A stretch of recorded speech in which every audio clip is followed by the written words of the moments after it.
gracias a la revista Garantismo Judicial por la invitación para platicar sobre un asunto relevante que fue materia de estudio por parte de los tribunales especializados en competencia económica, radiodifusión y telecomunicaciones. Me refiero a la creación del Padrón Nacional de Usuarios de Telefonía. El 16 de abril de 2021 se publicó en el Diario Oficial de la Federación un decreto por virtud del cual se reformaron diversas disposiciones de la Ley Federal de Telecomunicaciones y Radiodifusión para la creación de una base de datos que sirviera para que las autoridades del Instituto Federal de Telecomunicaciones y las autoridades de Procuración de Justicia compartieran información para la investigación y persecución de los delitos. Dentro de las prescripciones más relevantes de este decreto fue la obligación para los usuarios de telefonía de proporcionar sus datos personales y particularmente biométricos para la creación de este padrón. Se estableció un plazo de 2 años para el cumplimiento de esta obligación y la consecuencia de que, en caso de su incumplimiento, serían acreedores a la cancelación de la línea telefónica. Publicado este decreto y habiendo entrado en vigor al día siguiente de su publicación, esto es el 17 de abril de 2021, se activaron distintos mecanismos de control de constitucionalidad, entre ellos el juicio de amparo por parte de los usuarios de telefonía que consideraron, mejor dicho, afectados algunos de sus derechos humanos, una controversia constitucional por parte del Instituto Federal de Telecomunicaciones que consideró afectada su autonomía presupuestaria y 2 acciones de inconstitucionalidad promovidas en un caso por el propio Instituto Federal de Telecomunicaciones y otra por el Instituto Nacional de Acceso a la Información que consideraron que se violaban algunos derechos humanos reconocidos por la Constitución y por los tratados internacionales de derechos humanos. Recientemente, el 25 de abril de 2022, la Suprema Corte de Justicia de la Nación declaró la invalidez de las disposiciones que regulaban este decreto al considerar que se afectaban diversos derechos humanos. Al haberse obtenido una votación calificada de 8 votos, se expulsó del orden jurídico este decreto y bueno, la materia propiamente de esta pequeña exposición es hablar un poco sobre un asunto relevante que tiene que ver con la suspensión de los actos reclamados en los juicios de amparo que fueron del conocimiento de los tribunales previamente mencionados. Cuando nosotros hacemos un análisis de la suspensión de los actos reclamados, lo que buscamos es de alguna manera asegurar la eficacia de una sentencia de amparo, es decir, paralizar y en algunos casos restituir mientras se decide un juicio de amparo ciertos derechos humanos. De alguna manera nosotros seguimos ciertas reglas que están previstas tanto en la Constitución como en la ley para el otorgamiento de la suspensión. De manera general, sin detenernos en las particularidades que pudieran existir en una multiplicidad de asuntos, lo que analizamos los tribunales es primero tener por demostrada la existencia del acto reclamado. Posteriormente, analizamos si el acto reclamado, conforme a su naturaleza, es susceptible o no de ser suspendido. Ya la Corte ha dicho que si bien no es un requisito determinante para el otorgamiento de la suspensión, sí es un elemento a considerar al momento de pronunciarnos sobre la suspensión de los actos reclamados. Dentro de estos requisitos también encontramos la necesidad de que se encuentre acreditado un interés suspensional, es decir, que el quejoso demuestre que el acto reclamado cuya suspensión solicita indiciariamente le causa un agravio. Al mismo tiempo tenemos que analizar que con el otorgamiento de la suspensión no se siga perjuicio al orden público ni al interés social. Y de manera concomitante o paralela debemos analizar la apariencia del buen derecho. La apariencia del buen derecho es una institución que está prevista desde la Constitución y regulada en la Ley de Amparo que permite a los jueces de distrito y a los tribunales de amparo poder hacer un adelanto del derecho cuestionado en un juicio, es decir, un análisis de probabilidad sobre la eventual inconstitucionalidad de un acto para que sirva de base a los tribunales de amparo para adelantar los efectos de una medida cautelar, es decir, hacer un análisis de probabilidad sobre la eventual inconstitucionalidad de un acto reclamado que nos permite en muchos casos restituir provisionalmente ciertos derechos humanos mientras se decide un juicio de amparo. Esta institución es fundamental, ha sido ampliamente desarrollada por la doctrina y también por la jurisprudencia de la Suprema Corte. En el caso en análisis, tuvimos acreditado nosotros el primer requisito relativo a la existencia del decreto reclamado porque constituye un hecho notorio al haber sido publicado en el Diario Oficial de la Federación. Ya la Corte ha dicho que, tratándose de normas generales, con la publicación en un medio oficial de difusión como es puede tenerse por probada su existencia. En relación con el siguiente requisito relativo a que el acto reclamado sea susceptible de ser suspendido, consideramos que se encontraba también acreditado. ¿Por qué? Porque se establecía una obligación, justamente la entrega de los datos personales, particularmente biométricos de los usuarios de telefonía, y una consecuencia. La consecuencia era justamente la cancelación de la línea al no entregar los datos que se solicitaban en un plazo de 2 años. Y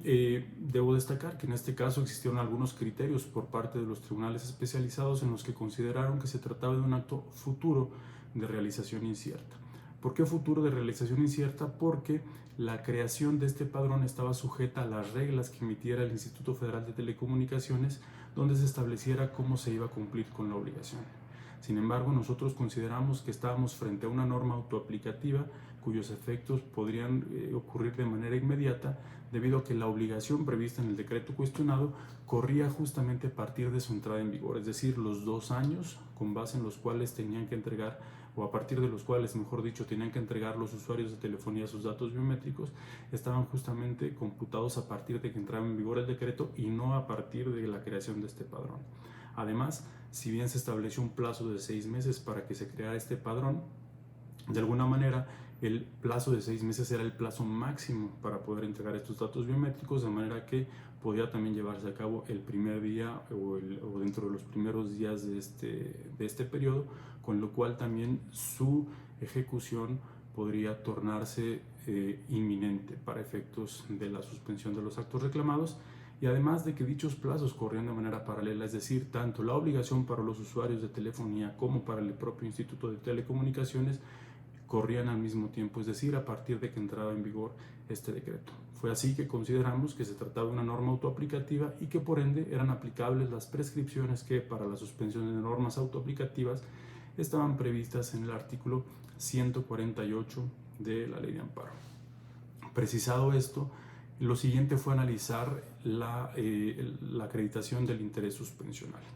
En la mayoría de los asuntos que conocimos en el juzgado de distrito consideramos que se encontraba acreditado este requisito, debido a que la mayoría de los quejosos demostraron ser usuarios de telefonía con base en los documentos que los amparaban como titulares de una línea telefónica. Con base en esto, consideramos que eran destinatarios de las normas y por ende sujetos de la obligación que estaba prevista en la ley. Esto es, la entrega de sus datos personales, biométricos también particularmente,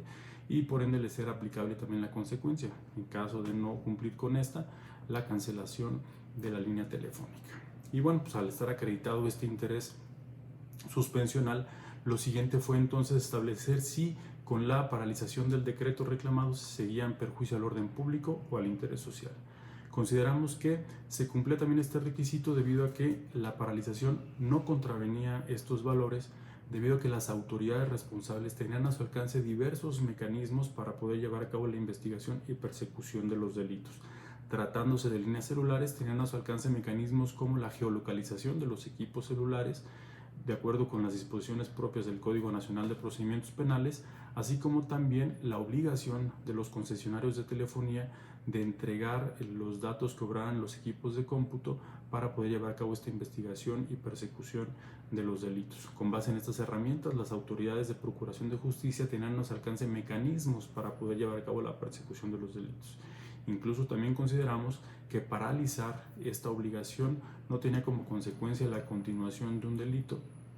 ni necesariamente que las autoridades de Procuración de Justicia pueden llevar a cabo